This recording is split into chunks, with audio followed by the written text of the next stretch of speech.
Periodistas.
Mientras que por un lado el discurso presidencial se desborda para alabar a la lealtad de las Fuerzas Armadas del país, etiquetar a los corruptos y enemigos de la 4T poniendo énfasis en los medios de comunicación y sus protagonistas como responsables de la complicidad del neoliberalismo, por el otro, los periodistas siguen cayendo.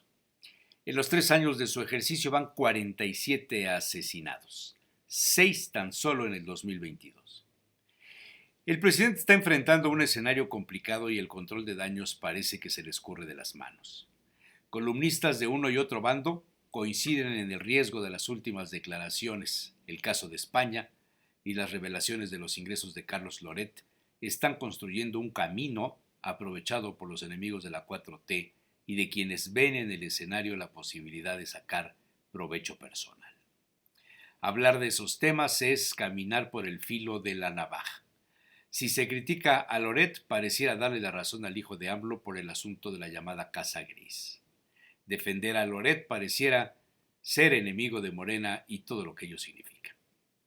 Después de su paso por el hospital para el tema del cateterismo para revisión cardíaca, luego de sus ejercicios divulgados en un video donde menciona la frase de "si me levanto me vuelvo a levantar", o su encierro por el contagio de COVID-19 y su exitosa recuperación, su carácter se ha acentuado en la crítica a los periodistas.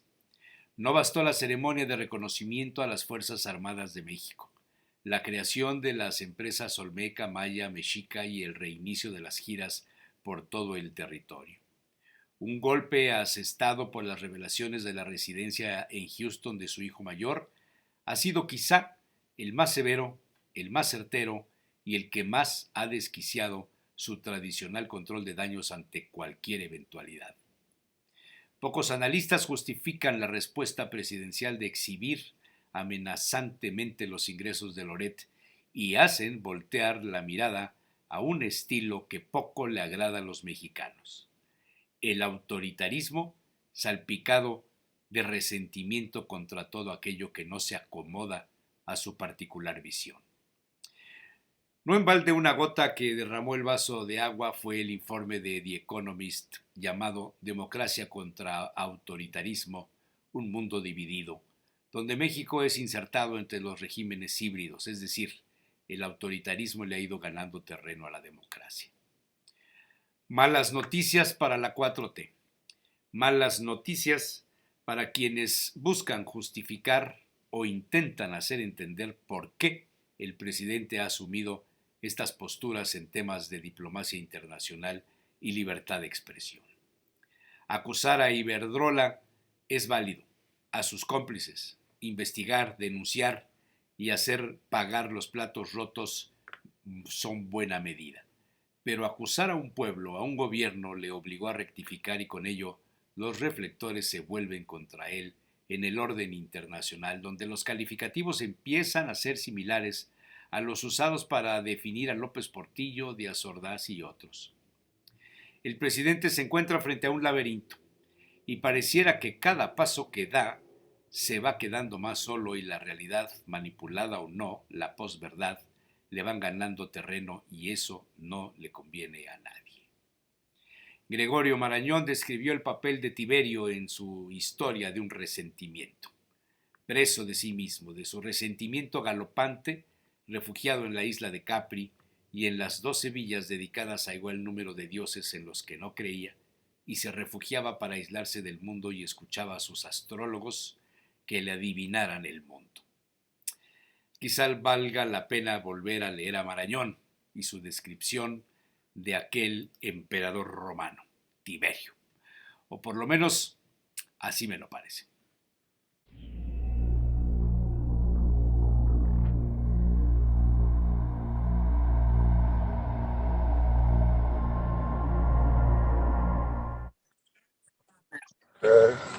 Bueno, a partir de este momento, todo lo que se diga será registrado y cada uno es responsable de sus actos. Como diría Aristóteles, el hombre es, sí fue Aristóteles, creo que sí, es el dueño de su silencio y esclavo de sus palabras. Esta parte de la reflexión, yo creo que si yo fuera el director de mercadotecnia de los partidos políticos de oposición a Morena, que tienen un espacio eh, por la facultad que el INE les da. En las mañaneras hay un espacio donde se anuncian los partidos políticos y normalmente hablan de muchas cosas. Yo pondría la frase esta de el hombre es dueño de su silencio y esclavo de sus palabras. Lo repetiría muchas veces y lo llevaría al escenario de las mañaneras que se han convertido ya, después del escándalo de la Casa Gris, que así se le llama, podría ser quizá el comparativo de lo que fue la Casa Blanca para Peña Nieto en su sexenio. Muchos columnistas lo han señalado de esa forma. Las consecuencias en los Estados Unidos es que hay una denuncia ya de parte de algunos grupos mexicanos que están pidiéndole al gobierno de los Estados Unidos que intervenga en el análisis, en las razones de cómo es que la señora Smith y el señor López Beltrán se pudieron o pudieron pagar una renta de lo que consideran es una residencia de lujo, de muy alto lujo, y es un asunto que dentro de las leyes que hay en los Estados Unidos pudiera llegar a la Comisión de Bolsa y Valores del gobierno de los Estados Unidos. Con esto, la investigación contra Baker Hughes Company y contra los inquilinos podría convertirse verdaderamente en una tormenta para la familia de López Obrador. Todo esto ha provocado, y hay algunas pues, caricaturas, algunos cartones interesantes, les pongo uno simplemente para ilustrarlo. Salió este sábado 12 de febrero en Reforma, que no es precisamente un periódico que favorezca el discurso presidencial, tapando el boquete.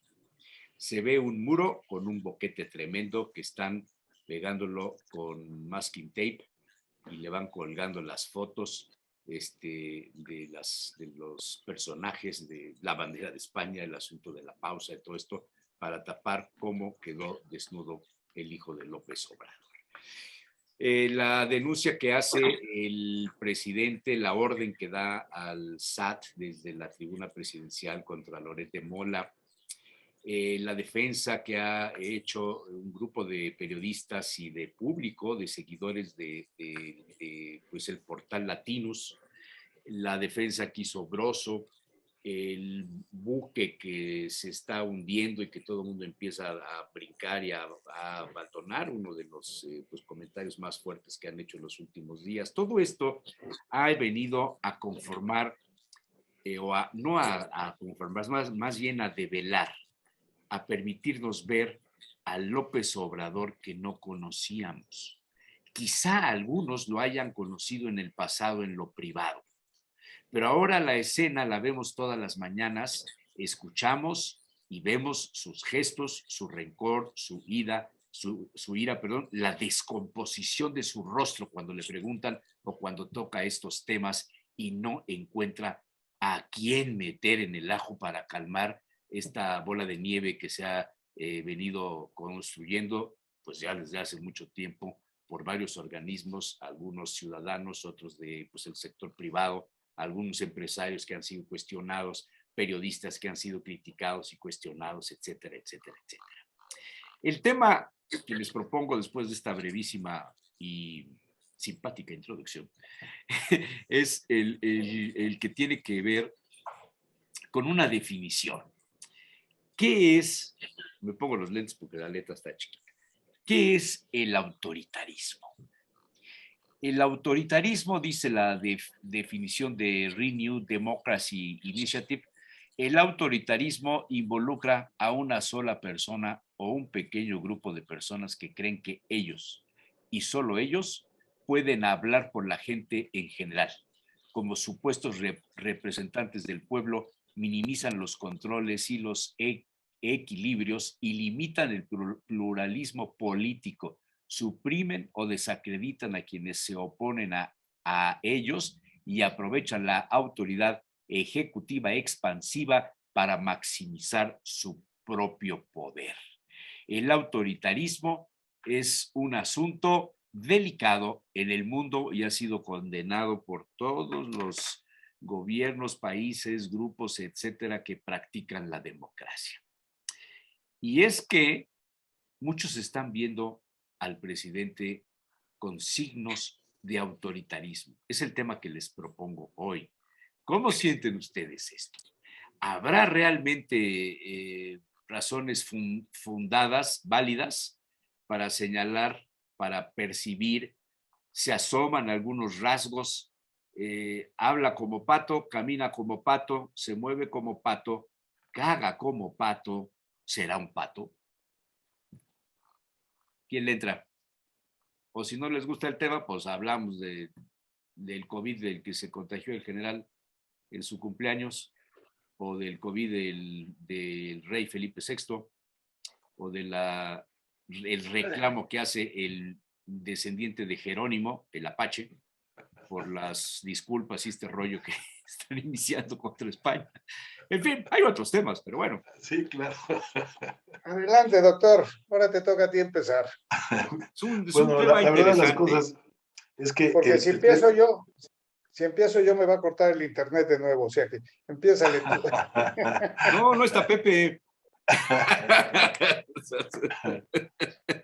Esto es impresionante y me parece bien que empieces con ese punto con el autoritarismo, y si me permites quisiera agregar otra cosa, porque acaba de salir precisamente el resultado del índice de la democracia.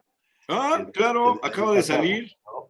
Efectivamente, sí. Y precisamente el primer tema es autoritarismo, ¿no? Así es, sí es. Entonces, lo plantea también. Entonces, aquí el autoritarismo, exactamente como lo definiste, lo están planteando en términos de la pandemia, de la manera como ha sido manejada la pandemia a nivel mundial, y sobre todo de muchas gentes, investigadoras, gente alternativa que ha planteado cosas y que simplemente ha sido rechazada de tajo, ¿no? No porque esté bien, a lo mejor está mal, pero vamos, ni siquiera poner en la mesa lo que están planteando, pues es una característica de autoritarismo. Ahora, ¿por qué? Porque la salud es primero, porque tenemos que salvarnos, porque es importante, porque es una emergencia. Bueno, se entiende, ¿no? O sea, cuando hay una situación así, se entiende, ¿no? Me decía un almirante cuando estábamos dando una clase allí en el Centro de Estudios Superiores Navales, que explicábamos, le platicaba sobre la necesidad de que la autoridad tenía que explicar la razón de ser de sus decisiones. Me decía, mire, yo estoy de acuerdo con usted, pero estoy a mitad de la tormenta y doy una orden, no tengo por qué explicarle al marinero en ese entonces por qué le estoy dando. O sea, sigue la orden y si no nos hundimos, ¿no? Pero tiene razón, capitán, pero tiene que haber un momento antes o después para explicar por qué se hicieron las cosas.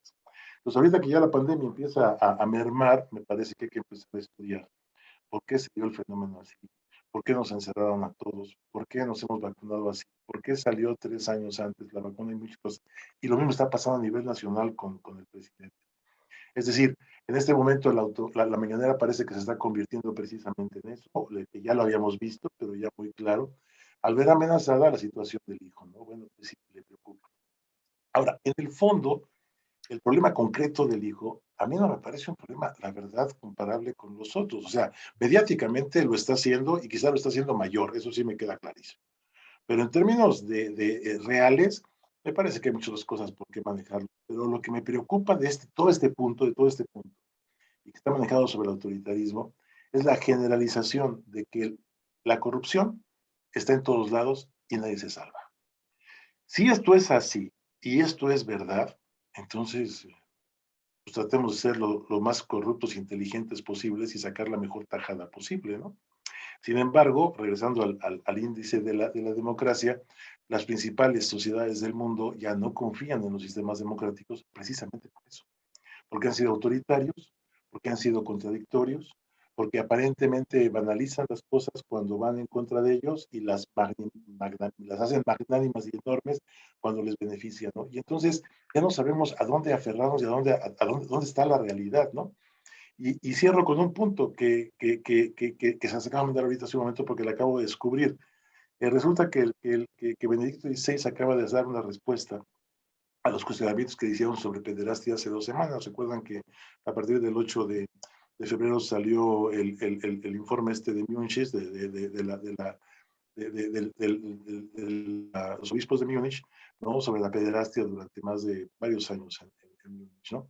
Y cuando contesta la carta es impresionante porque todo el mundo hizo gala del comentario cuando salió su nombre y ahora que sale la carta no dicen absolutamente nada.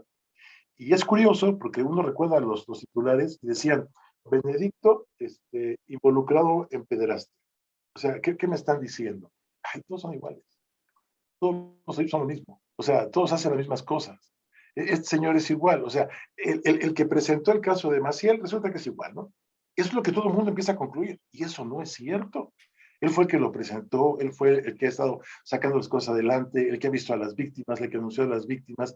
Entonces dices, espérame, entonces, ¿qué es lo que pasa? Si no dividimos la parte mediática de la parte objetiva, podemos caer en un juego de intereses que quién sabe dónde nos lleve.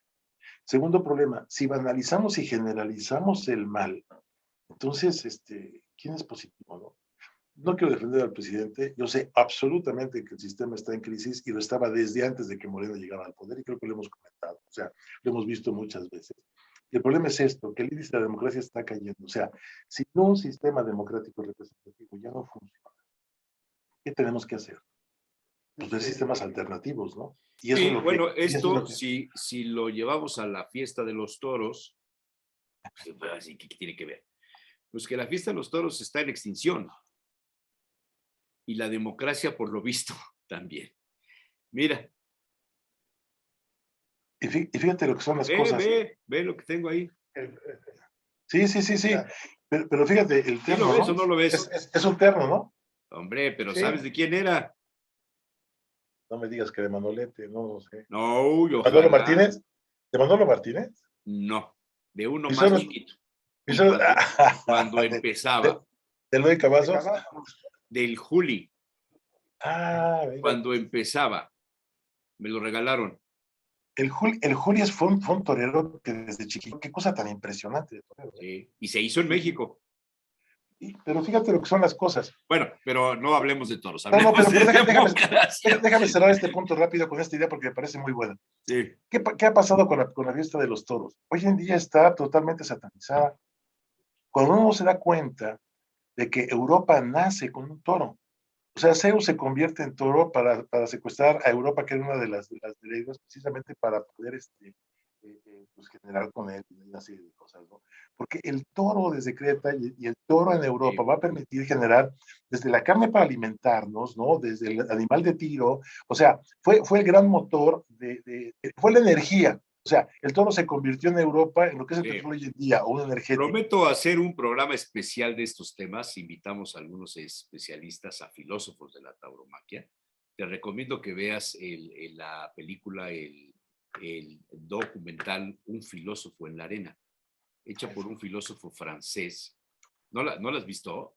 No. Es un poema. Ahorita te la busco y a ver si te la puedo mandar. Señor Rodoreda, por favor, opine usted. Sí. Pues mira, yo simple y sencillamente lo que veo es que está saliendo realmente, yo así ya sin disimulo, la realidad del presidente que tenemos, ¿no? Lo que ha salido estas 2 semanas, precisamente fueron 2 golpes que le dieron en la línea de flotación, vamos a decirlo así, y tambalearon el barco.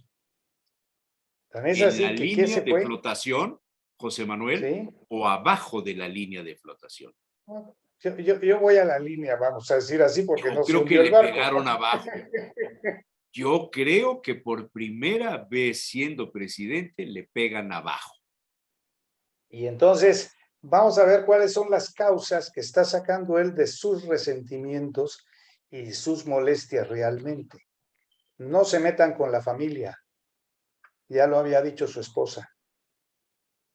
Pero, Algo sacaron. pero la La esposa familia no. ahora está en el centro del asunto relacionado con las críticas a España. Sí, bueno, No sé si leyeron el artículo que salió publicado en el ABC. ¿Sí lo leyeron o no lo leyeron? Sí, sí, Parte yo lo leí. parte de una pregunta. Acá lo tengo, mira. ¿Es la mujer del presidente de México la instigadora de su odio a España? El artículo de no ABC. leí ese artículo. Gutiérrez es una historiadora que no pierde oportunidad para afirmar que nuestro país, es un artículo está escrito en España, cometió abusos en la conquista de América hace más de 500 años. Y habla de un libro que publicó que se llama Memoria Artificial en la historia verdadera de la conquista de la Nueva España, donde dice la primera dama no ejerce como tal, y es que 8 meses antes de la llegada al cargo de su pareja, rechazó que fuera a representar esa figura. Pero es la mujer, por lo que dice el artículo, más influyente en este asunto y que ha promovido el olvido de las obras de los españoles en México. El artículo no tiene... Y lo menciono, que primero era no me toques a la familia. Y el segundo es, la cosa de España ya no es tanto el que la empresa esté así o no, sino el simple y sencillamente, si leen lo que dijo el presidente cuando se refirió al asunto de España, es que deben de pedir disculpas. O sea, sigue con eso, no me hacen caso. Entonces, ahí te demuestra él quién es. Yo estoy pidiendo disculpas y no me hacen caso, me tienen que hacer caso. Yo le pedí a Estados Unidos que me contestara la carta que le puse para que me dijera por qué estaban financiando a Claudio X González. Y hasta el día de hoy no me han contestado. Vamos a ver, ese, llámale autoritarismo, si quieres, yo no soy muy técnico en por esas eso cosas, puse el tema. pero ahí es donde él, en estas 2 semanas, en esos 3 casos, ha marcado quién es. Sí. Exactamente quién es. Yo soy el que mando. Yo soy el que digo las cosas como tienen que ser. Primero había dicho, mis hijos son grandes, yo les dije que no se metieran, que no tiene nada que ver con el gobierno, etcétera, etcétera. Lo ha dicho y lo ha repetido. Entonces, ¿por qué la defensa tan grande? ¿Y por qué es precisamente el punto más fuerte por lo que está sacando lo de los recursos que gana este cuate que supuestamente gana, ¿no?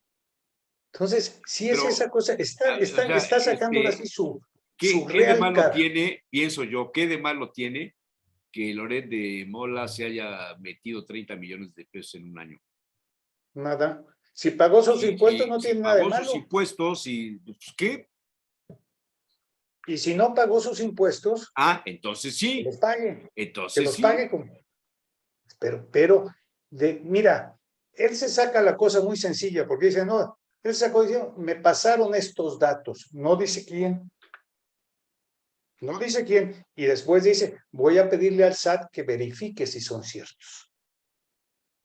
Para ver si pagó impuestos. Dicho esto que tú estás mencionando, que citas, en una conferencia del presidente de la República a nivel nacional, no es el lugar. Tiene no es el lugar. una connotación de amenaza. O sea, por eso han salido en defensa de Loret, que no es de mi agrado. Personalmente no es una gente que me simpatice su manera de hacer periodismo. Yo no lo sigo, de hecho no lo sigo a Loret. No, yo tampoco, pero dices, oye, no se vale que te balconen o te amenacen. Y la respuesta de Loret, no sé si la vieron, un video que sube, en donde dice, hago responsable al presidente de lo que me pueda pasar a mí, a mi familia, por lo que está diciendo que yo tengo de dinero, o sea, me convierto en un atractivo para secuestro, para qué, o sea, y el otro escenario que se los planteé hace una semana, creo, o dos, o no sé si fue con ustedes, o como tengo tantas cosas que hacer, ya se me olvida todo. Si alguien quisiera terminar por desestabilizar a este país, hay dos o tres personajes que serían los detonantes de este asunto. Claudio X González sería uno de ellos, Carmen Aristegui, Carlos Loret de Mola, y sigue la lista. Felipe Pero Calderón. mira, Jesús Manuel, la gran disculpa que ponen todos los políticos que por ley tienen que entregar su declaración patrimonial, hay quien dice que se publique, y la gran mayoría de los que dicen que no se publiquen es precisamente para que no sepan lo que tienen, porque pueden ser sujetos de secuestro, de robo, de muchas cosas. Es el pretexto que ponen los políticos para no dar a conocer sus declaraciones patrimoniales. Es cierto. Pero ahí fíjate que no tienen razón, porque son hombres públicos. Y Loret de Sí, Mola, pero aunque es un periodista, él no tiene por qué presentar su declaración. no, Es decir, no, yo no, tampoco no. sigo a Loret, pero él no tenemos por qué saber lo que gana. Lo podemos imaginar y no lo puede sacar el presidente así tampoco, tiene toda la razón. Por eso les ponía el ejemplo de Benedicto. Es como cuando dijeron Benedicto implicado en casos de pederastia. O sea, ¿qué estás leyendo? Pues es igual que todos, ¿no? Y no es cierto. Entonces, ya después, bueno, chequenlo, ¿no? Ya lo checaron, entonces me equivoqué. No, pues, pero nadie dice nada, ¿no? No puede hacer eso. Es que aquí está entrando el presidente en una cuestión muy simpática, que se le puede voltear como un boomerang brutal, que no creo que Televisa vaya a decir, no, efectivamente, ese señor no trabajó conmigo ese año. No, porque estuvo en W Radio, es el dinero de W Radio, pero no tenemos por qué meternos en eso. O sea, finalmente es un boleto. Mira, pero yo que he andado en los medios, te puedo decir, ninguna empresa te paga esas cantidades. ¿Qué sucede? No, por ejemplo. ¿Qué sucede? Todos los que hemos hecho radio o televisión comercial, yo en la HR, en mi mejor época de ingresos, me cayó la cuenta de publicidad de Volkswagen de México a nivel nacional para Grupo ASIR. ¿Ya con eso? Sí, claro. ¿Sí? O sea, los reporteros, los conductores, los directores generan el contenido y hay un departamento de publicidad que comercializa y hace que se mantenga el programa, que haya dinero para los reporteros, los colaboradores, para los locutores, para pagar la luz, los impuestos, etcétera. Y el conductor, el generador del contenido, tiene un porcentaje de la comisión. De eso vivimos. No, ¿y para qué te lo dan? Entonces, para que hables bien de Volkswagen. Generó todo ese dinero, la empresa debe haber ganado una burrada de dinero. Yo nomás era para aclarar un poco el punto, o sea, yo me refería a que Televisa, porque es ahorita la fuerza, si cualquiera de esas empresas dice, no, espérate, yo no le di ese dinero, yo no le pagué, no lo tenía contratado, se le cae al presidente todo. ¿Y cuál va a ser lo que va a decir? Me pasaron los datos malos, me dieron los datos equivocados. Entonces, ¿qué va a pasar cuando diga, yo tengo otros datos? ¿Serán los buenos o serán los malos? Sí, pero yo creo que esto me lleva a replantearles el asunto. Estamos ante la definición, el reconocimiento, la revelación de un sesgo de autoritarismo en la figura presidencial. Yo, si me permite decirlo, no creo que sea un sesgo. O sea, creo que estamos frente a un autoritarismo. Pues sí, o sea, no es un sesgo, es una cosa real, pero además no es actual. Es decir, creo que nunca hemos salido del autoritarismo. El problema es que de repente lo maneja una persona, de repente un grupo, de repente otro, pero ese es el mismo problema. Y eso es lo que está haciendo que ya la ciudadanía no confíe precisamente en este sistema democrático. Y ese es el punto, o sea, y estamos arriesgando, ¿cómo decirte? Estamos autoacabando con nuestro medio. Ahorita que decías lo de Volkswagen, por ejemplo, me llama mucho la atención y es cierto. Tienes un patrocinador así, por supuesto que vas a hablar bien de Volkswagen. Y no está mal, nos están pagando para eso. Me parece que está bien. ¿Cuál es el problema cuando de repente empieza a decir, no, pero es que Volkswagen da 80 kilómetros por litro? Eso ya no es cierto. ¿Sí me explico? O sea, vas a hablar bien dentro de las características de Volkswagen, pues sí, y vas a tratar de sacar todas las cosas positivas de él, me parece clarísimo. No, no me parece malo, es más, me parece que lo tienes que buscar. Y cuando alguien diga, vas a tratar de defenderlo, pero de ahí a defender, a decir, no, pero Volkswagen te economiza, ¿no? Eso no es cierto. Entonces, ¿qué va a pasar? Cuando tú dices eso, de que Volkswagen te da 80 kilómetros por litro, y la gente no lo verifica, entonces tienes dos problemas. Vas a empezar a perder credibilidad, el programa y Volkswagen. Y eso es lo que está pasando. O sea, que Loret le paguen mucho, le paguen poco, ese es problema de ellos, que se entiendan. Y tú tienes razón. Si recibe eso, pues es que ganó un montón. Pues entonces, qué bueno, quiere decir que es atractivo y todo este rollo. Pero si esto no es así, están diciendo mentiras, Loret, los medios y el presidente, y entonces, ¿a dónde vamos? Ese es el punto. ¿Dónde anclamos la situación? ¿No? Que esa es la parte preocupante. Eh, eh, en dónde encontramos un elemento que nos diga lo que está pasando y poder rehacer y ordenarnos de una mejor manera. Yo creo que ya hace falta, de verdad, un momento en el que digamos, bueno, a ver, vamos a poner las cosas en claro, dejemos una tregua en este sentido y digamos los hechos como son, hechos, punto. Las Pongamos interpretaciones una las pausa. empezamos a ver. ¿Perdón? Pongamos una pausa. No, yo creo que Parece el que tiene imposible. Mira, que hacer pausa en su estilo de comunicación, de ofensas, de ataques, es el presidente. Sí, claro, tiene que poner el ejemplo. Voy a leerles un pedacito de la página esta de la definición de la democracia en relación con el autoritarismo. Y dice, la verdadera democracia se basa en parte en el hecho de reconocer una verdad fundamental sobre los seres humanos. Somos falibles, cometemos errores. Siendo ese el caso, es mejor escuchar a un gran grupo de personas antes de tomar una decisión y, de vez en cuando, cambiar las personas que toman las decisiones para introducir sangre fresca en nuestro cuerpo político colectivo. Es por eso que las democracias reales valoran tanto el derecho al voto. Los gobiernos autoritarios hacen lo contrario. Al otorgar una gran cantidad de poder a una sola persona o a un pequeño grupo de personas indefinidamente, se presume que esa persona o personas son infalibles. Como nadie puede ser infalible, los responsables se ven obligados a mentir para mantener el control. A corto plazo pueden salirse con la suya. Después de todo, ha habido muchos autoritarios inteligentes y capaces, expertos tanto en los asuntos de Estado como en el arte del engaño, pero las mentiras son una base inestable para cualquier gobierno a largo plazo y eventualmente la gente se entera de todo, lo que con frecuencia conduce a protestas y a veces al cambio de régimen. No tiene nada que ver con el caso de México, es una definición académica. Es un tema académico.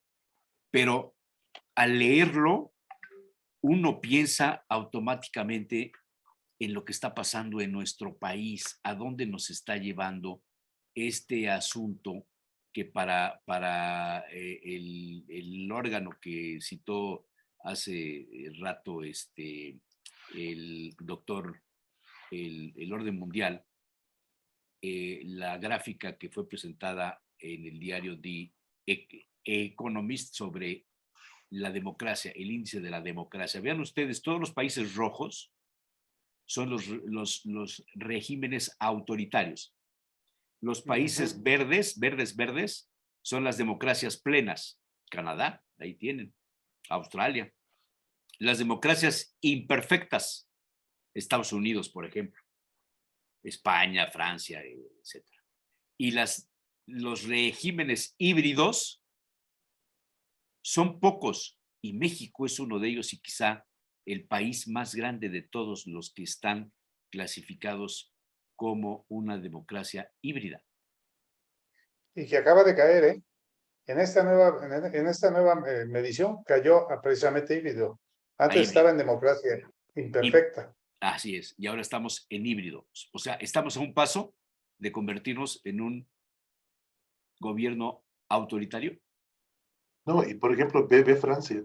Francia va a pasar exactamente Francia lo mismo. está O sea, en democracia imperfecta, pero por eso, o sea, ¿estamos en riesgo de eso? ¿Vamos para allá? Dice el doctor Arbesu que nunca o sea, no es un sesgo, no es algo nuevo, siempre ha sido así.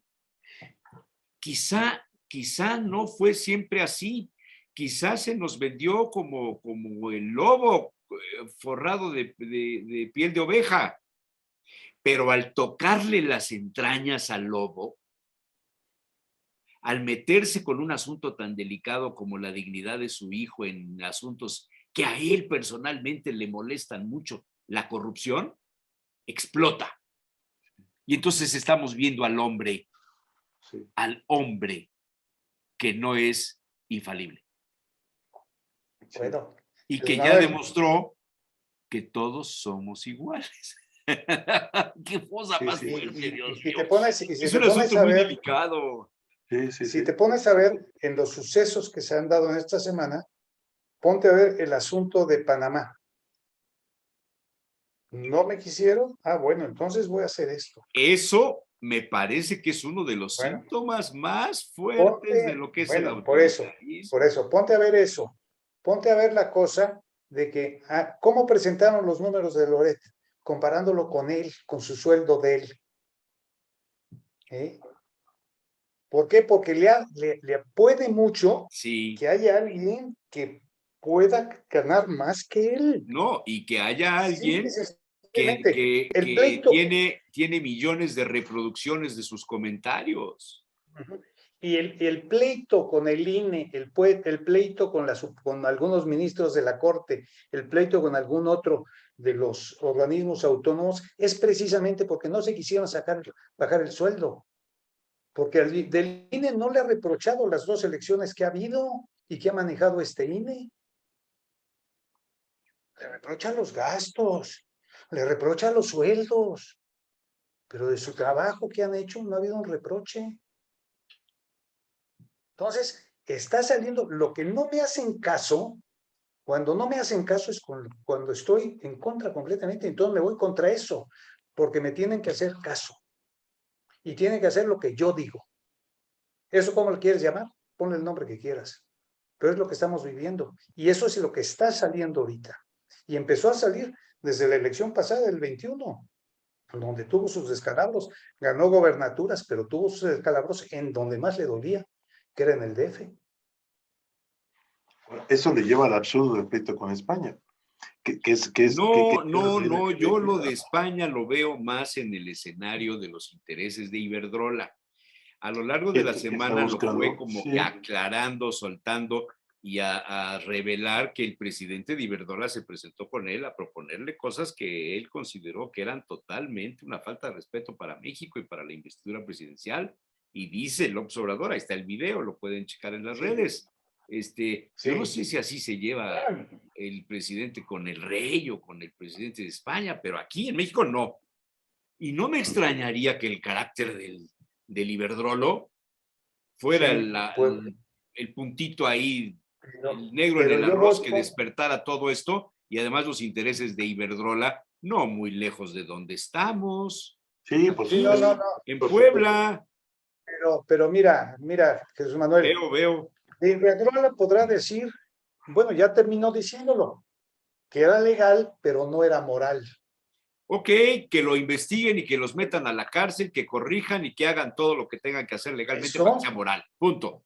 Pero si está haciendo España, una cosa, pues es un país, es una nación donde los si mismos es, españoles tampoco por quieren eso, mucho a Iberdrola por el tema no, del no, alza en España no en el quieren costo de la tampoco, electricidad en los últimos meses.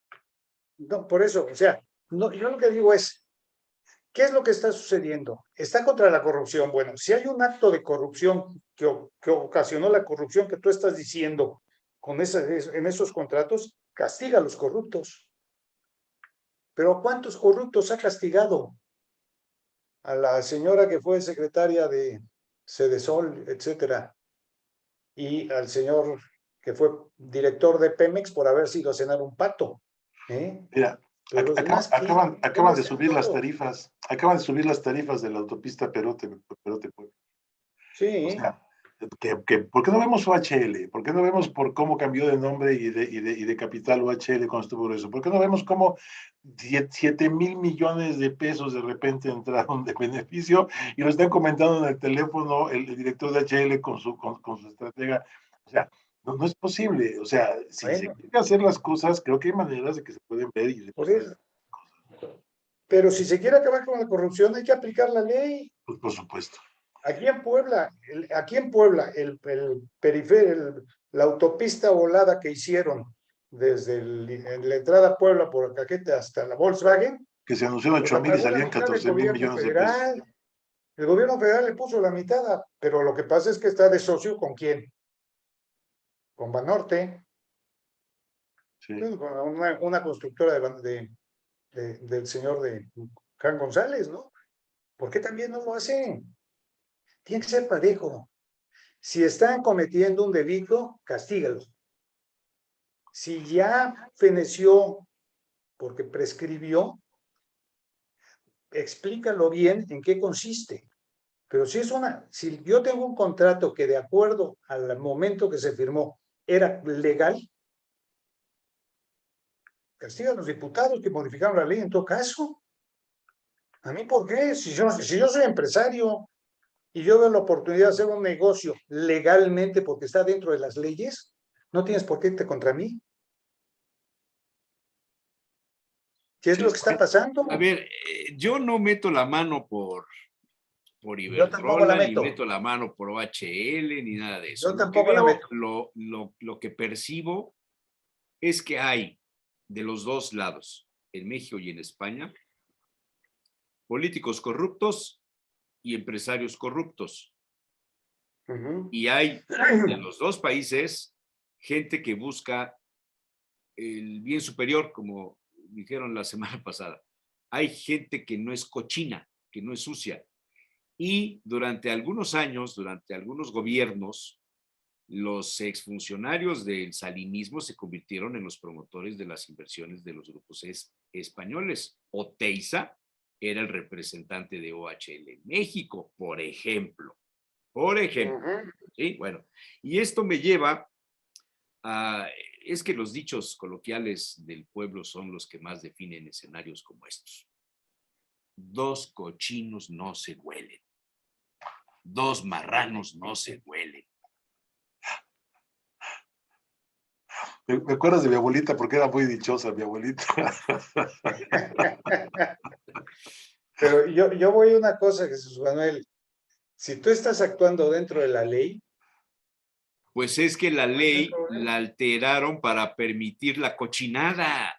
Entonces, presidente, Castígalo, castiga. vete a fondo, exhibe a los responsables de esto, hazles un juicio político, desprécialos como Exacto. mexicanos, pero no te metas con la soberanía de una nación. Sí, Luego comenzaron a salir datos. ¿Saben cuántas empresas españolas están en México instaladas? Es Pues ahí está impresionante el número de las empresas que están. Bueno, 30,000, ¿no? Puebla es de los 30,000, estados ¿no? más beneficiados. Todas son corruptas, todas son cochinas, todas son sucias, todas han No. hecho negocios con los políticos. No, nada más me quedé pensando en esta pausa de relaciones, el precio de los vinos españoles se va a ir a las nubes, ya no va a entrar los embutidos, los cárnicos, la ropa, Sara cerrará sus puertas, o sea, un montón de cosas. Santander, BBV, los dos bancos más importantes de México son españoles, de capital español. Y Entonces, ya, ellos también tienen culpa.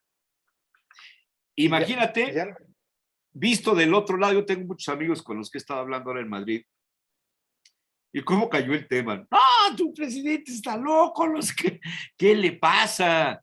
Un amigo mío que se dedica a la exportación de vinos y que organiza una serie de cosas y ya hay hasta unos poblanos que invirtieron en algunos viñedos allá en la zona de Cigales, no digo los nombres porque se puede enojar a alguien, poblano, dice, oye, ya no nos van a dejar ir a México, ya no vamos a poder hacer negocios en México, ¿no?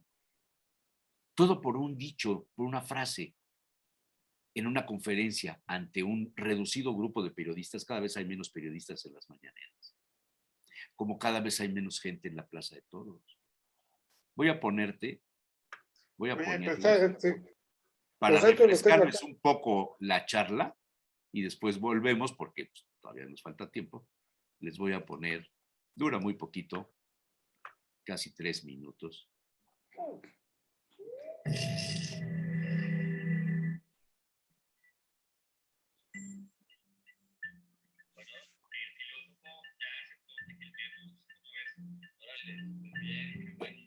Ce soir, notre invité est philosophe, il s'appelle Francis Wolff. Vous avez révolutionné l'enseignement même de la philosophie.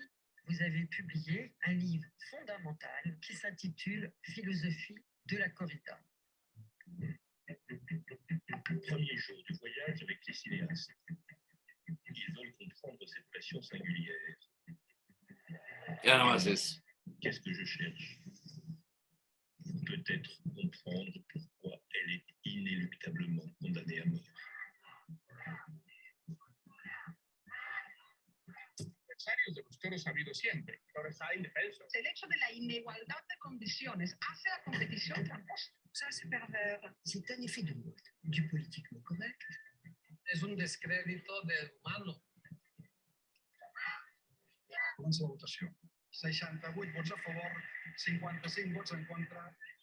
Feria en feria, je retrouve la même Es la Plaza México. frénésie autour du taureau. Et de ville en ville, de pays en pays, je découvre une autre manière de célébrer le taureau et de vivre sa fête. Il entre en piste, c'est la star. La morale de la corrida, c'est que nul n'a le droit de mettre à mort l'animal respecté sans avoir mis sa vie en jeu. Vaya, es grotesco que sigamos pensando que su estructura en el 2016.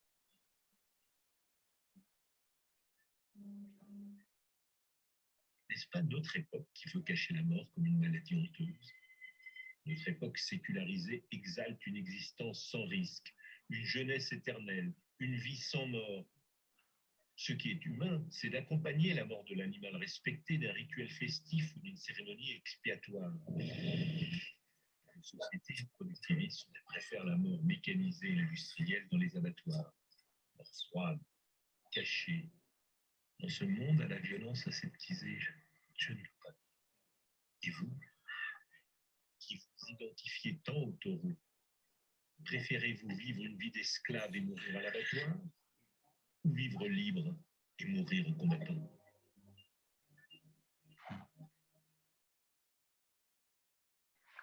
Esa frase final es bellísima, caray. O sea, ¿qué prefieres? Un ¿Vivir como filósofo esclavo? en la arena.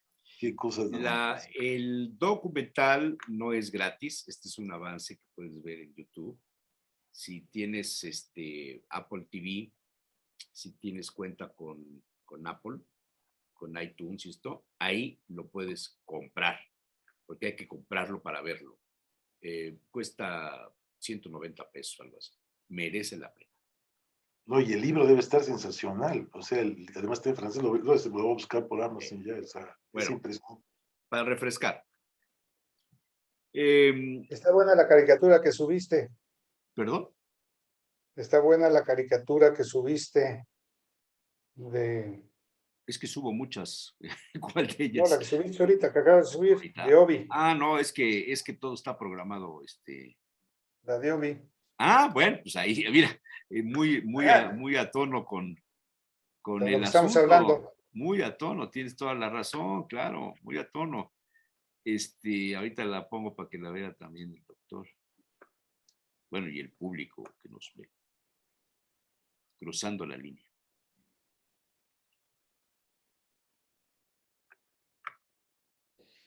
En fin. Otro asunto que quizá valga la pena, como para darle vuelta. Ya llevamos 40 y pico, 50 minutos hablando de lo mismo.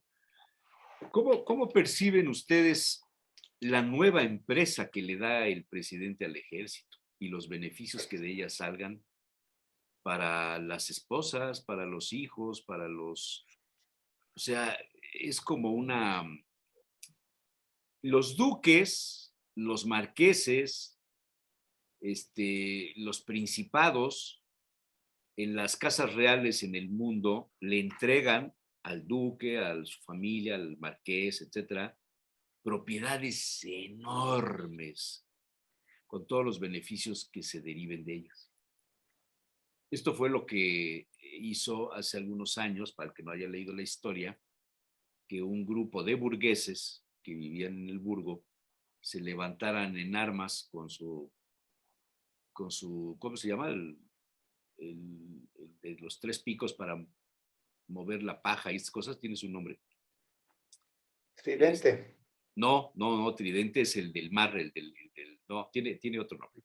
Bueno, lo que haya sido, con lo que tuvieron a mano en contra de la realeza, en contra de la Casa de Francia, en contra de la corona, y se hizo la Revolución Francesa para terminar con los privilegios de los hacendados, en el caso mexicano, la Revolución Mexicana, los privilegios de los cotos de caza, de todo esto en España, en fin, todo este rollo. Y ahora le están dando al ejército una especie de marquesado, claro, con los nombres maya, olmeca, mexica, la empresa que se hará cargo de todo lo que produzca el mantenimiento, la construcción, etcétera, el Tren Maya, todas esta serie de cosas y los beneficios que de ello emanen. ¿Cómo ven eso? También era algo similar a las patentes de corso, ¿no? Aunque con otro sentido. La patente de corso. La situación patente así. de corso, exactamente. Claro. Es un elemento común, o sea, das prerrogativas a los particulares para que participen de las Sí. responsabilidades del Estado, ¿no? Eso está en nuestra legislación, o sea, las concesiones son eso. Las concesiones son cuando el servicio público es responsabilidad del Estado y al no tener la posibilidad de otorgarla, invita a los particulares a que colaboren con él y entonces les da prerrogativas, ¿no? En la educación, en la comunicación, en los energéticos, históricamente ha sido así. O sea, no es algo raro, sin embargo, sí que está diciendo, está privilegiando un sector que está dando resultados. Creo que el sector que le está trabajando a él es ese, el que le está dando resultados es ese. Y agrego otra empresa que nos has comentado, la del corredor interoceánico, porque ahorita hemos estado hablando del ejército, pero el corredor interoceánico también tiene otra empresa que ya fue dada a la Secretaría de Marina para que se aprovechen los recursos que va a implicar el paso de los ferrocarriles, de los contenedores, incluso hay un buquetreno, no sé cómo se llama, que va de Coatzacoalcos a la costa tejana, por ejemplo. Te mete 100 vagones de ferrocarril, los baja directamente, van a pasar por ahí. Hay varias cosas. Esa empresa es de la Secretaría de Marina y es precisamente para buscar los retiros, la jubilación y parte también de las familias de la Secretaría. Por un lado diría uno, bueno, está apoyando a la gente que trabaja, le está dando una manera de hacerlo, ¿no? Y finalmente lo puede hacer. El problema es, como cualquier cosa que da el Estado, está privilegiando un área, está privilegiando a alguien que después, cuando crece, pues puede ser una hidra, ¿no? Ese es el problema, ¿no? O sea, el capitalismo nació así. Nos estamos ahorita quejando de los grandes capitales que meten y de todo esto. Nacieron así, exactamente. Ahora están haciendo nada más que la característica no es económica, es militar. Entonces, pues un capitalismo militar en México puede ser interesante. Un capitalismo militar en México. Fíjate lo que estás diciendo. Puede ser interesante. Fíjate lo que estás diciendo. No oí bien. Un capitalismo militar en México. ¿El qué? Empresarios militares. Es que no se te oye. Una Coparmex de defensa. O sea, no, o sea, a mí no sé, ¿será que ya soy mayor? No entiendo. No, yo creo que el problema es un problema de deslindar las responsabilidades y a quién le tocan las responsabilidades de cada cosa. Es decir, lo acabamos de comentar ahorita, los servicios públicos son responsabilidad del Estado. Lo que no es servicio público lo puede generar un particular. Ahora, cuando el particular no puede, el Estado debe intervenir. La subsidiariedad es eso, y apoyarlo a que salga adelante. En el momento en que sale, pues te retiras y lo dejas trabajar. O sea, cuando el Estado no puede, bueno, viene también la solidaridad, nos apoyamos entre todos, y luego cuando se puede, pues nos retiramos. Es lo que hacemos en la familia. Si yo veo que uno de mis hijos no puede salir en algo, por supuesto que le ayudo y sus hermanos tendrán que ayudarlo también, sea el más grande o el más chico, eso no importa. Pero en el momento en que puede salir, lo tenemos que dejar, si no se convierte en un vividor. Y eso pasa en las familias, pues está pasando en el Estado. O sea, Me parece bien, ok, el Estado está respondiendo a los militares, son ordenados, trabajan bien, vamos a ver lo que sacan ahora con el aeropuerto, va muy bien, sí, pero si no vas acotando los límites de qué van a hacer, hasta dónde, y los dejas así, va a llegar un momento en que puedas tener ¿Por qué piensan otro. ustedes que un Yo, presidente, que un gobierno le dé toda la fuerza al ejército? ¿Por qué? perdón, sí, sí. Mira, aquí hay dos cosas que se juntan. La fuerza la tiene, porque tiene la disciplina y ahí hay un solo mando. Y lo que manda es lo que se hace. Esa fuerza ya la tiene el ejército, la tiene la marina, a los dos. Ahora le está dando los recursos. Y entonces está juntando en un solo organismo recursos y poder. Y los militares serán muy militares, lo veo diferente. ¿no? Los Tú militares son hombres. estás dándole el poder a quien ya lo tiene. Más bien lo que estás haciendo es comprar tu protección de que no te tiren, que Por no te eso, larmen de tos.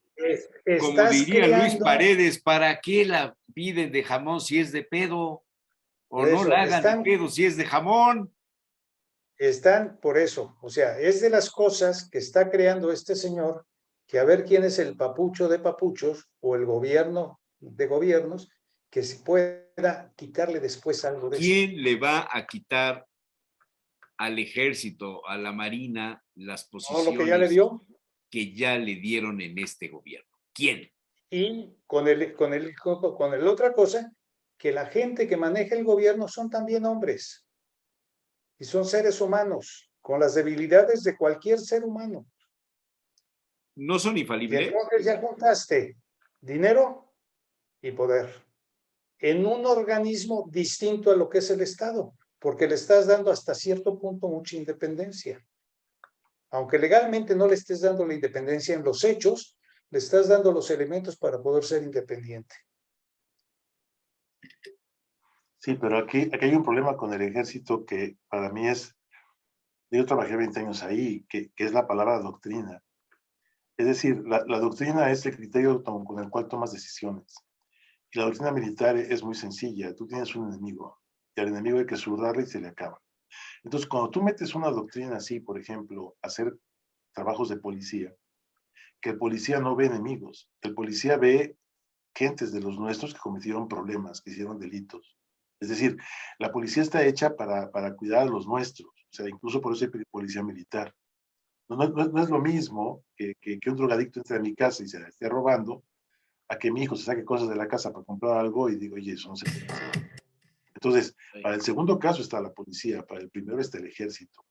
Entonces, cuando tú, gente con una doctrina de enemigo, lo metes a problemas civiles, estás generando guerra civil. Y eso es un problema muy complejo, que fue el problema que se dio con Calderón y se comentó en su momento y después creció de lo que tú quieres. Pero la misma cosa es que la doctrina militar no es una doctrina empresarial.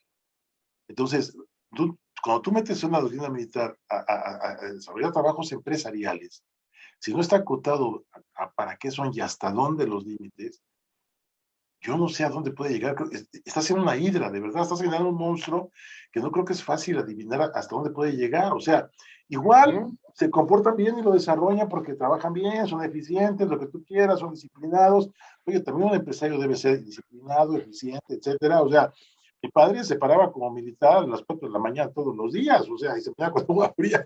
O sea, la disciplina de mi papá no distanciaba mucho de lo que era la disciplina de Bueno, te voy a decir que hay conventos, hay claustros Mira, donde los monjes y las monjas tienen la misma disciplina.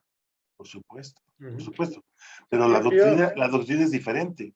La Sí, doctrina claro, de un claustro es claro, distinta claro. a la doctrina de las Fuerzas Armadas, a la doctrina de un empresario. O sea, el empresario está viendo negocio, ¿no? Y en los casos está viendo, bueno, crear cosas y transformar cosas. Está bien. O sea, no es lo mismo la industria militar que la industria de transformación. Creo que son doctrinas diferentes.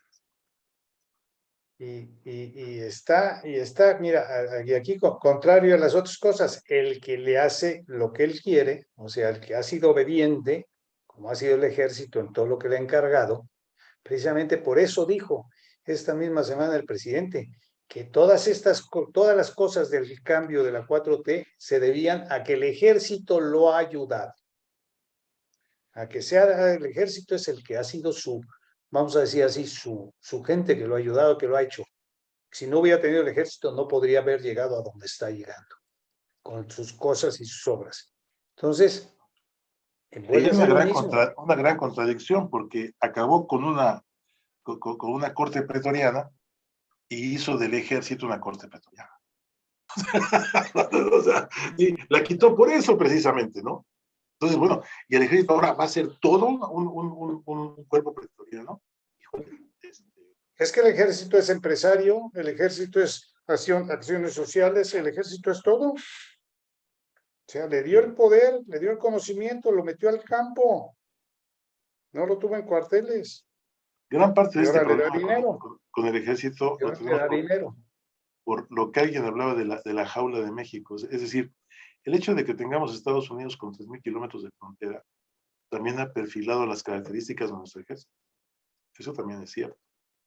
Y las características que tiene, las tiene precisamente por temores, miedos, intereses, etcétera, con eso. O sea, eso no se puede quedar allá, no se puede separar de eso. O sea, porque si fuéramos una nación que ha tenido enemigos en la frontera y ha peleado siempre, estoy pensando Francia, Alemania, Polonia, pues obviamente tu concepto de ejército y tu doctrina sería diferente. Pero aquí, pues no tenemos problema. Bueno, con Guatemala alguna vez tuvimos algunos, ¿no?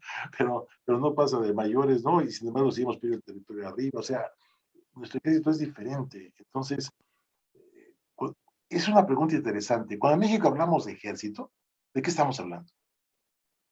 Esta es una pregunta interesante. Históricamente, cuando en México hablamos de ejército, históricamente, ¿de qué hemos estado hablando? Y actualmente, ¿a qué se refiere? Déjame ponerme esto. Ya van varias veces que me dices que no sé. Estoy medio sordo. O si eres tú, dime, porque estoy cambiando aquí las...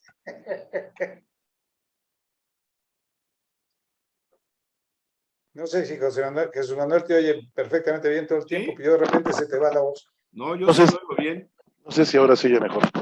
Okay. Sí, una pregunta interesante me parece sería eso. ¿Qué tipo de ejército es el mexicano? Cuando hablamos en México de ejército, ¿de qué estamos hablando? O sea, no estamos hablando del ejército de los Estados Unidos, no estamos hablando del ejército de Chile. De Argentina, ¿no? De Paraguay, ¿no? Donde los militares son de abolengo, son ilustrados. Aquí, como lo ha dicho el señor presidente, los militares son pueblo uniformado. O sea, un soldado raso entró a ser soldado raso no porque descubrió su vocación, sino porque le pagan 15,000 pesos al mes, 8 una quincena y 7 otra, y pues o es eso, o se dedica al campo, o se dedica al narco, o se dedica... No hay una vocación, salvo los mandos, salvo los que llegan a los niveles de la academia, de la Universidad del Ejército, el Colegio Militar, la Escuela de Medicina, qué sé yo. Sí, que no creas que varía mucho a otros países. O sea, en Estados Unidos una buena opción para los jóvenes, sobre todo con el costo actual de las universidades, son las academias militares. O sea, mucha gente se mete a eso, por supuesto, sí. Pero la realidad que enfrenta el ejército de Estados Unidos pone a esos jóvenes en situaciones que no pone a los jóvenes del colegio militar, de la Naval de Veracruz, o de la Escuela Médico-Militar, o de la Escuela del Aire. O sea, es distinto. Para nada. Por supuesto. Entonces, la doctrina militar tiene otras características, ¿no? Y gran parte es interesante. La manera como se ha constituido el ejército en México es interesante. Y creo que ese problema no se ha resuelto. Cuando hablamos en México de ejército, ¿a qué nos estamos refiriendo? ¿Qué es el ejército en México? Es que hay dos ejércitos. Uno es la tropa, sí, la realidad es que uno es la tropa y otros son los que mandan en el ejército. Esas sí son gente preparada. Claro. Son gente que estudió, la mayoría son gente que tiene estudios superiores. Pero incluso la gente que estudió, Pepe, o sea, hubo una época en la que yo no recuerdo un posgrado que haya dado, y me refiero a 10 años, en el CIDE, en la UNAM, en la Ibero, en el INAP, que no tuviéramos entre 2 y 3 militares por grupo. de diferentes armas. O Por sea, eso sí, el por militar, supuesto. Sí, sí, sí, es gente el- preparada y es gente que gente conoce, sí, preparada. por supuesto. Sí, sí, sí, Los sí. que están arriba son gente preparada. Podemos decir Y, que no sean. y arriba, es decir, oficiales jefes para arriba, es decir, detenientes, perdón, para arriba. Es decir, clases y tropas, lo que tú estás diciendo, que estaría un poco abajo, que sería soldados, soldados rasos, sargentos, cabos, ¿no? Hasta subteniente, está bien, ¿no? Pero esa diferencia también está en todos los ejércitos del mundo, normalmente eso se da. Sí. O sea, hay clases y tropa, ¿no? Hay oficiales, ¿no? Hay jefes, ¿no? Y bueno, ya son los altos mandos. Pero yo a lo que me refiero es que el ejército está mandada por gente preparada. O sea, los que están arriba son gente que ha preparado, que conoce la disciplina militar, que conoce el área militar y que además tiene otros conocimientos, ya sea en ingeniería, ya sea en medicina, ya sea... Cuando yo terminé prepa, me acuerdo que solamente había la escuela médico-militar. De hecho, un compañero mío de la prepa se fue a estudiar ahí y aceptaban 6 alumnos solamente porque era muy clasista, vamos a decirlo así. ¿Sí? Y Ahora, después empezaron a abrir muchas áreas más dentro del ejército para estudiar ingenierías, etcétera, ¿no? Es más, abogacías, hay muchos abogados que estudiaron en el ejército y tienen su propia área jurídica. claro, nada más que tú ves un militar formado también así, en el ejército en Francia, en el ejército en Inglaterra, en el ejército en Estados Unidos, y ves la doctrina y están buscando seguridad nacional, que es el principal tema. Dime en el Porque esa es su aeropuerto, función. dime en el aeropuerto que tiene la seguridad nacional. Dime, o sea, ¿me entiendes? Y fíjate la definición, que fue lo que pasó hace unos meses, en la cual todas las grandes obras ahora son de seguridad nacional. Esto es interesante. Es decir, Porque eso, para que no desinformación. estamos generando doctrina, es lo que quiero decir. O sea, ¿cuál es la doctrina que va a tener nuestras Fuerzas Armadas? Eso es lo que no hemos sabido todavía que está pasando. A ver, Pero tú no ponte a estamos ver. concibiendo un Estado militarizado. Estamos construyendo un estado dentro de otro estado, yo diría. Yo creo que sí, pero el problema es militarizado entendido como qué. Porque no es lo mismo un gobierno militarizado de la Unión Soviética, de Rusia, o de que fue la Unión Soviética, un gobierno militarizado de Polonia antes de la caída del muro, a un gobierno militarizado de Estados Unidos o de América Latina. Bueno, ¿Entiendes? no Entonces, vayas lejos, a un gobierno militarizado como el de Alemania en la Segunda Guerra Mundial. ¿sí? Entonces, o el de Petán, el otro gobierno militarizado. Sí, pero sometido al alemán, dominio nazi, claro. O sea, ¿no? el colaboracionismo de Petán. Entonces, ¿cuál es el gobierno militarizado que estamos generando en México? ¿Con qué doctrina? ¿El empresarial? ¿Bien común? ¿Seguridad nacional? Creo que ese es el punto, ¿no? Que son los que tienen ahorita la batuta, por supuesto, tienen las principales obras del país y los principales recursos. ¿Cuál debe de ser entonces la función del ejército? La protección, La defensa nacional. de los enemigos de la soberanía internos y externos. nacional. Exactamente. Por eso, Esa es su función. entonces, Lo del estamos plan sacando de su razón de ser. DN3 y eso fue algo extraordinario para entretener a los militares. O sea, yo pensaría en la época de Porfirio Díaz, que fue militar y fue presidente y se mantuvo durante ¿cuántos años? Pensaría que cuando los pollitos pían, tienen hambre, les dan maíz, ¿no? Y Sí, esa claro. frase se aprovechó políticamente después de la Revolución Mexicana para callar a los movimientos, para callar a los grupitos, para callar a los periodistas, para callar a los inversionistas, etc. Y en este momento, el pollito ya creció, ya es un gallo de pelea y está piando. Pero, y con una diferencia, Jesús. Y le están dando maíz importado, por cierto. No es el maíz transgénico. a los mexicanos. Transgénico. Entonces, el ejército que tiene la capacidad o de asociarse con el crimen organizado, o de ir en contra, o de marcar. Pensemos que el aeropuerto Felipe Ángeles no lo hubiera hecho el ejército, que el Tren Maya no tuviera que ver el ejército, que Dos Bocas no tuviera que ver, o sea, que el ejército no participara más que en lo que venía participando en la vida democrática y constitucional de este país. Y que el presidente estuviera diciendo y haciendo las cosas que está diciendo y haciendo. ¿Qué diría el ejército? ¿Qué Sí, postura asumiría el ejército? no, ¿y qué postura asumiríamos nosotros? No tenía A ningún ver, apoyo. entonces, pues es que en mi pueblo decían que esto es plan con maña, man. Sí, ahora, nada más un detallito, fíjate bien. Ahorita señalas a Porfirio Díaz. Porfirio Díaz peleó 2 veces la batalla de Puebla. Una la gana y otra la pierde. Con los Quedaron franceses. empatados porque se fue huyendo por aquí, Sí, por el pero, callejón de a la triste.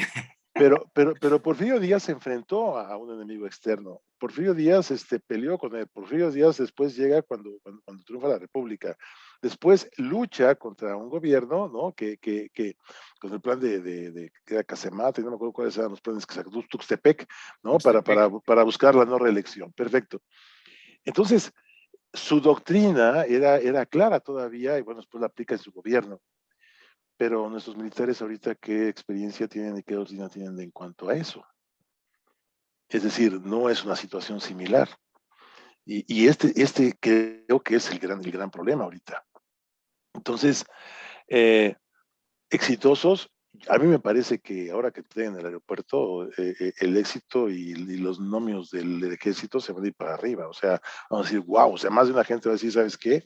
Necesitábamos a alguien así para meter el río. Se me hace que ahora sí va a ser que debe acabar contra la corrupción, porque ni el presidente se salva, sus hijos no lo hacen. Si llegamos a eso, entonces puede ser muy interesante, porque entonces, ¿qué pasa? Pues estamos autorizando a Julio César a que entre otra vez, ¿no? Ya cruzó el río, ¿no? Y ahora va a empezar a gobernar otra vez, ¿no? Este es el gran problema. Fíjate que el ejemplo de Julio César es interesante. Cruza el río, ¿no? Y la única manera de quitar al dictador, pues es asesinándolo, que tampoco va a tener éxito después. Una de las gentes más importantes en la historia de la humanidad, fíjate qué curioso. Que después él quiere rehacer la República en Roma. O sea, ¿qué va a pasar cuando el presidente quiera rehacer la República en México? Interesante, ¿no? Es lo que digo. Hay que aprender O sea, de la historia, ¿no? se están dando cambios en la ley, en los hechos y en el derecho, que Sí. después va a estar muy difícil echarlo para atrás. Y el señor presidente logró lo que quería, pasar a la historia como el que hizo la cuarta transformación. Para bien o para mal, eso es independiente. Él hizo la transformación. Y eso es lo que él quiere. Hay un hilito donde puede salirse del ejército, que es, por ejemplo, en esta empresa que tienen con el corredor transísmico, no solamente va a ser para los retiros del personal de la Secretaría de Marina, sino también para apoyar con recursos a todo el personal del servicio público, o sea, para el ISSSTE y el FOBISTE, yo creo que va a salir el recurso ahí. Entonces esto como que puede ser una salidita para que no se quede solamente en el ejército. Pero entonces, ¿qué va a pasar? Vas a generar una burocracia que te gusta como la Unión Soviética. Híjole, está interesante, ¿no? Y después ¿cómo abres otro? O sea, no. O sea, Y finalmente después, estamos retrocediendo en la historia de México. Híjole, ¿Durante cuántas décadas los pensadores, los políticos, los movimientos sociales lucharon por hacer a un lado al ejército en la toma de las decisiones políticas?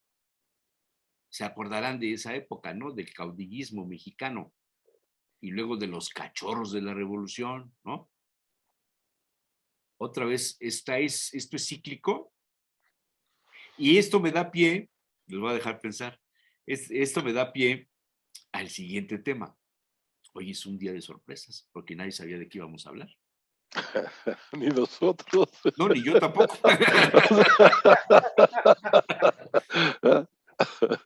Cuando José Manuel era joven, porque alguna vez lo fue, algo lo fue. había una zona de tolerancia en Puebla que se llamaba la 90 Poniente y que quedaba en la calle 90 Poniente. Yo Así pensaba que sí, se le llamaba el puente La de 90. Bubas. Y era un sitio cerrado, una especie de fraccionamiento de hoy día, con una reja al entrar. Me contaron, yo nunca fui, era yo muy niño, pero un día asesinaron ahí al Huevo Andrade y esto trajo como consecuencia una serie de quejas, de denuncias y un presidente de la República que dijo, le habló por teléfono a un presidente municipal, era Arta Sánchez. ¿Quién? Arta Sánchez era el presidente municipal. No. Ese fue 57-60, era mi tío. Sí, por eso no fue él quien la mandó cerrar, fue más No, adelante. no tengo ni idea. Molina Johnson o alguno de esos. Bueno, la mandaron cerrar. Y entonces la prostitución en Puebla empezó a darse en muchos sitios. Cobraron fama inmediatamente las casas de cita o de citas, famosas, la de Guadalupe 14, 11, 12, 13, por ahí, en La Paz, otra que estaba a la vuelta, una que estaba en la 23 Poniente, casi esquina con la 5 Sur, que era de Doña Sarita. Otra que estaba por Bellavista, cobraron fama. Yo fui reportero de policía, por eso sabía yo. Estamos haciendo un reportaje, por eso conociste eso, por reportaje de No, periodismo. yo era reportero de policía y pues te informaban de lo que pasaba. Bueno, ¿quién protegía las casas de citas? El más famoso de los protectores era el Chising, uno de los policías judiciales que participó en el asalto al edificio Carolino para rescatarlo de los presuntos estudiantes que estaban ahí, Carlos Talavera, Genaro Piñeiro, todos ellos. Y otros jefes policíacos y algunos militares, bueno, ya ni me acuerdo, pero eran, unos viven todavía, eran los que protegían a las señoras o señores que regenteaban esos espacios que eran unos departamentos muy agradables, donde la gente llegaba, tocaba y preguntaba, daba la clave, se asomaban ahí, decía, pásele, don José Manuel, pásele usted, pase a la sala. Y era una sala, y en la sala pues había sillones como los de tu casa, y había una barrita ahí con bebidas, y te vendían las bebidas, y las señoritas que a veces te las encontrabas en los bancos o en las de un lado o del otro del mostrador del banco.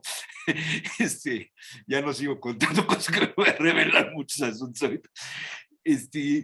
Pues eran las muchachas que atendían y que se ponían de acuerdo y decían, bueno, pues entonces se llamaba casa de citas, porque ahí era el lugar donde se hacían las citas. Ahí no se practicaba el coito, dirían los médicos, ¿no? Eran lugares para citarse, conocerse, arreglarse e irse a otra parte. Por lo tanto, el negocio siguiente fue los permisos que daba la Secretaría de Salubridad en Puebla en coordinación con el gobernante en turno de los moteles. La historia pasó. Las casas de cita, no sé si existan o no existan, se abrieron los table dance y pues ya se cambió la modalidad, ¿no? Ahora se come, etcétera. Hoy son por internet. Ahí los encuentros son por internet. Donde era el Bolerama, sí, ¿cómo se llamaba? El Bol Puebla, ahí por donde están las oficinas de Quintana y Asociados, y esto, el edificio este. ¿Qué Ya no calle están es? ahí. ¿Eh? El 16 de septiembre y 30 y 41, 40 y algo, 39. ahí había un Bolerama, ¿sí te acuerdas? Ahora es Sí. un table dance, ahí todo de, bueno, pues estas cosas ya. Pero en los últimos años, la prostitución, que viene de Tlaxcala, dicen algunos, otros dicen que de Oaxaca, otros dicen que hasta de Ucrania y de Rumania y de no sé tantas partes, está en todas las calles de la ciudad y fundamentalmente en los alrededores de donde hay mercados. El mercado 5 de Mayo es un atractivo importantísimo por la cantidad de gente que entra y sale, cargadores, proveedores, compradores, comerciantes, introductores, etc. Y en los alrededores ya casi en la esquina de la 2 Poniente, donde está Santa Rita, ¿se llama? No, ¿cómo se llama esa iglesia? La de la 2 Poniente y la 3 Norte. Uy, Dios mío, ustedes no saben. ¿Santa Rita es? ¿Qué cosa? La iglesia que está en la 3 Norte y la 2 Poniente, ¿cómo se llama?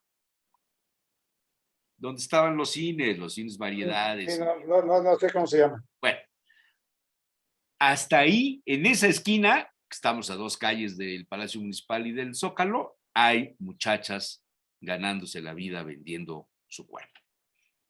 A lo largo de la 3 Norte, a lo largo de la 14, la 16, la 12 Poniente, de esa parte de Santa Rosa, Santa Catarina, creo que es el nombre de la iglesia. Entonces esto ha proliferado. Hace como 1 mes y medio, 2 meses, le hice una entrevista a Miguel Mantilla, el regidor de Gobernación que ve estos temas, y me dijo, Miguel, dice, mira, lo que estoy proponiendo yo es que haya una zona de tolerancia.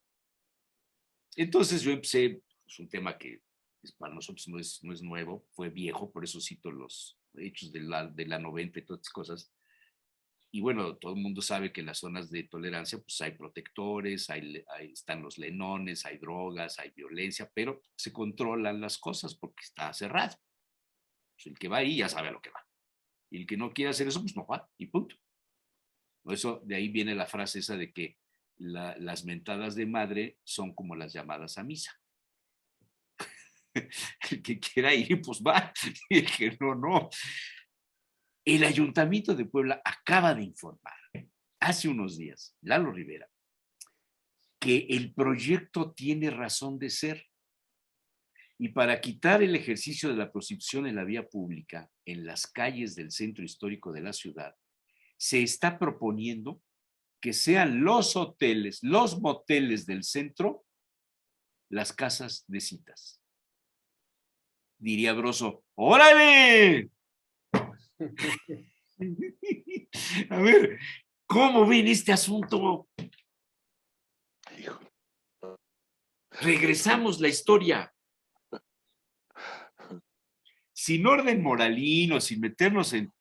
Porque miren ustedes, la prostitución la ejerce gente o por necesidad o porque la obligan. Y el que le paga a una persona para recibir un favor de orden, dirían los gallegos, sexual, pues es una cuestión de decisión personal. A mí me tiene sin cuidado que las muchachas estén paradas en la 14 y la 3 o en la 2 o en el Sanborns. Me tiene sin cuidado. Yo no voy a ir a... En Madrid, ¿quién no ha estado en la calle Montera de Madrid? Es una calle comercial que te une con Hortaleza y con toda la parte cruzando Gran Vía y que te lleva hasta Sol. Está llena de prostitución, o estaba, porque ahora ya le dieron un asunto turístico y ya quitaron eso. Pero sigue habiendo.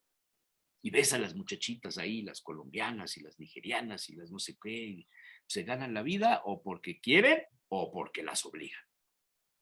Me preocupa el tema porque si se acepta que haya casas de citas, estamos legalizando el trabajo de la prostitución y la Ley Federal del Trabajo no reconoce el trabajo de las prostitutas, de las sexoservidoras, que es como se les llama hoy día.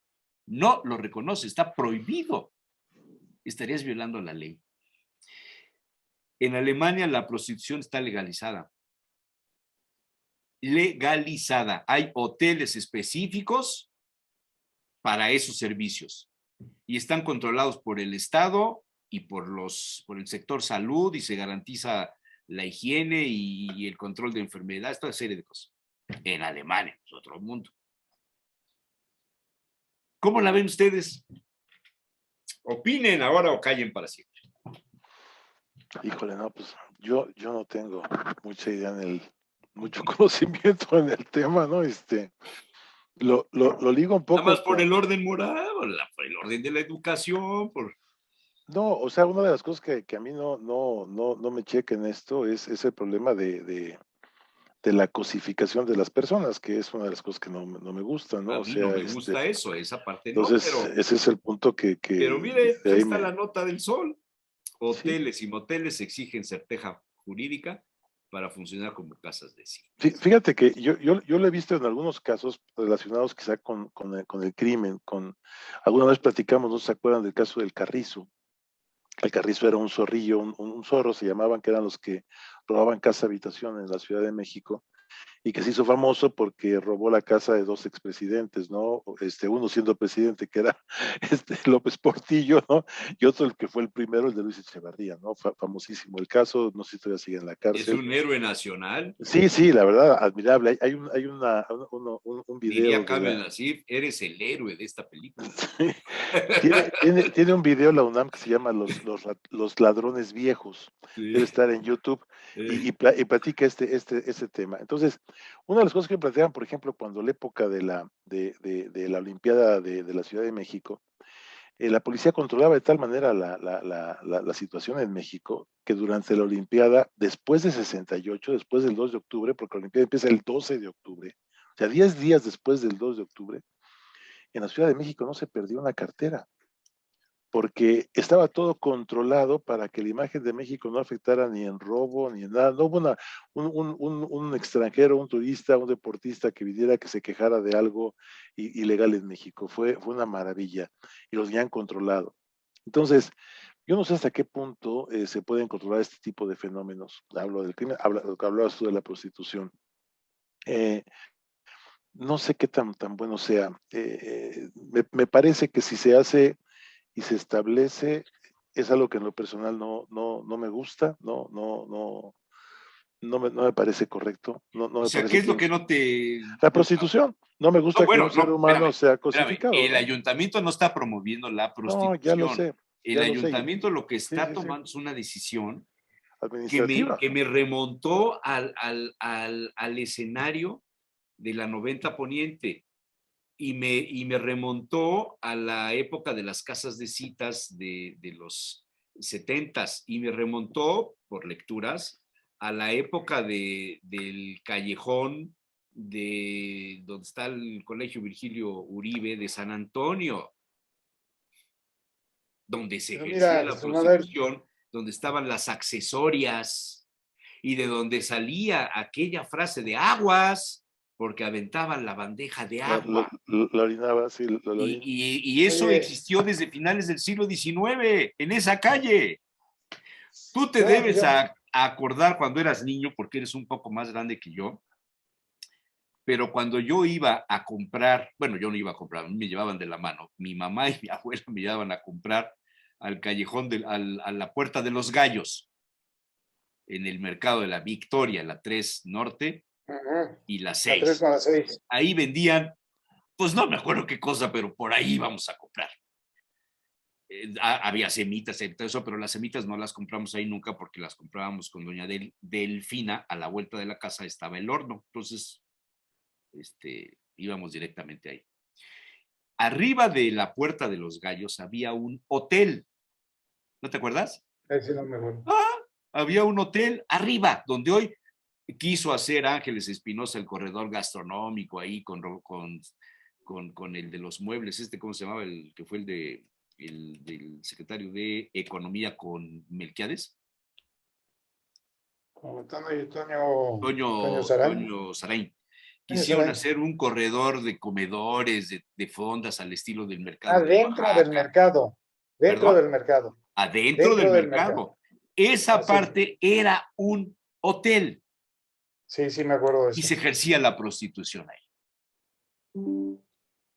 Pero mira, yo lo que digo en estos casos es qué es lo que se busca. Si la autoridad, que no estén a la vista, que no sean el motivo de que la gente se queja. Pues es que cómo es posible que la prostitución está presente en todas las calles del centro de la ciudad.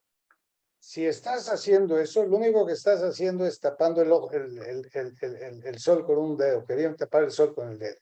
Simple y sencillamente, no estás acabando con el problema o no estás solucionando el problema o no estás buscando las cosas que decías tú. O sea, ¿quién está prostituyéndose? Pocas son los que lo hacen por gusto, sino lo hacen por necesidad. Me imagino que las que lo hacen o por lo gusto no hacen se van a ir porque a las parar a la obligan. calle. Porque las hacen porque las obligan. Entonces, ¿cuál es el objetivo que tú buscas como autoridad en esto? Solucionar el problema de una gente determinada, dígase mujer, dígase hombre, que está ofreciendo su cuerpo para subsistencia o porque lo están obligando, o lo que estás haciendo es, vamos a ponerle la cara bonita a la ciudad, donde no se ve esto, y que los problemas de este tipo sigan subsistiendo, porque estos problemas llevan a la droga, llevan al alcoholismo, o sea, toda esta gente no está solucionando el problema de la gente, que es a la que te tienes que preocupar como autoridad. Tú tienes que atender a la gente y solucionarle su problema y ver la forma de solucionarle el problema. Esa es la forma. Nunca vas a acabar con la prostitución en el mundo. La prostitución lo dice el dicho lo dice, ¿no? Que es el oficio más viejo del mundo. Exactamente, es el oficio más viejo del mundo. Les no pongo la noticia del 11 de febrero, del viernes, en El Sol de Puebla, que es el medio que le ha estado dando seguimiento a esto. Sexoservicio pasará de las calles a casas de citas en Puebla capital. Los espacios legalizados para ejercer el sexo servicio deberán laborar bajo un esquema legal que evite la trata de personas. Para retirar a las sexoservidoras de las calles del centro histórico de Puebla, el gobierno municipal dio inicio a la regulación de su actividad, por lo que ejercerán de manera legal su oficio en hoteles y moteles del primer cuadro de la ciudad mediante casas de citas. En entrevista, Jorge Arturo Cruz Lepe, secretario de Gobernación Municipal, admitió que hay espacios donde se realizan estas prácticas, pero sin los permisos debidos, por lo que el área de normatividad es quien se encargará de regularlas con base en un marco jurídico. La nota sigue. Bueno, fíjense entonces, bien lo que dice. Que hacen estas prácticas, pero sin los permisos debidos, entonces te van a dar permiso para poner un prostíbulo. No entiendo. Pues sí. Lo que tienes que ver es a la persona, y tú como autoridad tienes que cuidar a la persona y proteger a la persona. Sí, claro. O sea, no poner la casa bonita. Esa no es tu función como autoridad, perdóname. Se llaman paliativos, Pepe, son paliativos. Sí, pero no es la función de la autoridad. Son soluciones parche. Sí. Pues sí. Sí. Ahora, aquí el problema también es que la autoridad está rebasada, porque es un problema cultural, es un problema que todos tenemos que enfrentar. Puedes ir haciéndolo. Mira, yo me recuerdo, ahora sí, cuando era yo joven, con el teniente coronel Flores Narro, que ya era el jefe de seguridad aquí en Puebla, que decía, el problema que en Puebla es que somos muy laxos, muy laxos, y entonces de otros lados nos está llegando la gente, entre ellos llegó la prostitución a las calles en esa época. Y dice, lo que tenemos que hacer es ir empujándolas hacia afuera y que se vayan a otro estado si quieren hacerlo, como lo están haciendo. Pero no se atacaba de todas formas el problema en sí.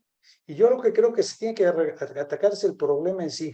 Si quieres prostituirte, eres mayor de edad, quieres prostituirte, es porque vas a hacer más dinero, y etcétera, etcétera, ok, vételo a hacer a otro lado, no aquí. Pero eso fue lo que hizo Giuliani en Nueva York. Si tú estás obligada a prostituirte, te tengo que defender. Sí. Y al menón que te está metiendo a la prostitución, a ese lo tengo que meter a la cárcel. Pero ¿quién Giuliani va a cerrar la puerta? Alguien la cerrará. Porque, mira, Jesús Manuel, el problema es el Estado de Derecho. Yo insisto, el Estado de Derecho. O sea, aquí estamos en un país que cada quien hace lo que se le da la gana y no pasa nada. Y eso es lo que ocasionan todas estas cosas. Entonces llega que diga, ay, se ven muy feas las señoras ahí porque pasa mi hija todos los días cuando va al colegio. La vayan a confundir. Ay, no, espérate. Y esa es la razón por la cual quiero que se quite de esta calle. No me importa si se va la de atrás, pero que se quite de esta calle. No, y no me importa si mi marido o mi hijo van ahí, pero que mi hija no la confundan. O sea, entonces se genera una doble moral. O sea, no es por ahí el punto, ¿no? Por supuesto. Yo creo que si se quiere solucionar, que se busque la solución. Esto es un tapada, pues un parche al ojo, vamos a decirlo así. Mira, Pero ¿quién va a a ver, controlar? ¿Quién va a controlar la quisiera, parte sanitaria? quisiera darle otro enfoque. Pero ¿quién va a Quisiera, controlar la parte sanitaria? ¿Quién va a ¿perdón? controlar la parte de seguridad? ¿Quién va a controlar el que no haya drogas? ¿Quién va a controlar el que no haya todas esas cosas que genera la prostitución? ¿Cómo se va a controlar? No es que las metas en un motel y ya. Tú lo dijiste, se metían a la 90 y ahí pasaba de todo. No entraba nadie. Ni la policía, yo creo que entraba por allá o entraba para cobrar. bueno, la sanitaria con Gatell lo resolvemos, ¿no? O sea, no hay mucho problema, ¿no? O sea, generar los Sí, para que contagios, ¿no? todo el que entre al hotelito le va a dar su condón, ¿no? Pues sí, ¿no? Y su tapaboca, para Perdóname. que no me salgan las dos cosas, ¿no? A ver, al margen de la ironía y de lo banal que pudiera, es muy fácil en este tema caer en la banalidad. Sí. Sí, sí. Relativamente fácil. A mí me preocupa mucho que un gobierno municipal adopte como una solución, como una política de gobierno, que las muchachas se metan a hacer citas para prostituirse en un hotel no necesitan darles el permiso. Los moteles y los hoteles de 5 estrellas han servido para eso toda la vida. Los que viajan, los turistas, saben que en la recepción del hotel, una de las personas de la recepción del hotel tiene los contactos, o el concierge en el Ritz de París, por favor, hombre. Las damas de compañía, las escorts, todo esto está súper controlado y es crimen organizado y es trata de personas, por favor. ¿Por qué un gobierno municipal tendría que hacer esto? ¿Qué no sería más prudente arrestar a las personas que están en eso y decirles, a ver, mira, no sabemos si lo haces porque quieres o porque te obligan? Si quieres presentar una denuncia, ahí están la fiscalía. Y si no, vete a parar a otra parte fuera del municipio de Puebla. Aquí no puedes estar. Sí. Pero permitirlo es tolerar la trata de personas. Regularizarlo es proteger a los lenones, es darles seguridad y garantías de que pueden seguir ejerciendo. ¿Qué onda? ¿Qué pasa? ¿No les parece algo delicado, profundamente delicado? Es horrible. No leyeron, ¿se acuerdan de los Miserables de Víctor Hugo? Sí, claro. ¿Cuál es el problema? O sea, precisamente la pobre mujer se empieza a prostituir, ¿no? Porque tiene que salvar a la hija, ¿no? Y y hay un sistema que lo permite. Claro. Y el policía lo guarda y pero cuando de repente todo es un sistema de complicidades. Mientras el ayuntamiento también tiene que ser parte del sistema de complicidades, pregunto, no afirmo. Cuando el noble le pega a la muchacha, no hay problema. Cuando la muchacha le pega al noble, entonces la meten a la cárcel y hacen tontería y media, ¿no? Entonces, es terrible, ¿no? Empecé por preguntar, ¿qué es lo que busca la autoridad? ¿Taparle el ojo al macho o solucionar un problema? Si quieres solucionar el problema, tiene que ver a la persona. Si quieres taparle el ojo al macho, pues haz estas cosas que dices. Y entonces ponle un letrerote, aquí sí puedes. Para que la gente no vaya a llegar un turista que no conoce bien y se vaya a meter uno de esos pensando que trae a su familia y la quiera guardar ahí, ¿no? Que le pongan su letrerote. O sea, no hay un puesto de tacos que dure en la calle si no hay quien se los coma. O sea, así de sencillo. O sea, tenemos que pensar como sociedad cómo estamos consumiendo ese tipo de servicios. A mí me parece que lo que nos interpela es que somos nosotros los que consumimos ese tipo de servicio. Me refiero a nosotros como comunidad. Entonces, ¿qué pasa cuando nosotros estamos consumiendo ese servicio y entonces están las muchachas ahí? Y entonces hay un problema. Pero el problema no es que estén ahí, el problema es por qué tenemos que llegar a consumir ese tipo de servicios, ¿no? Hoy comentabas las casas de citas, pues ya no suelen ser las casas de citas como la que planteaste hace un momento.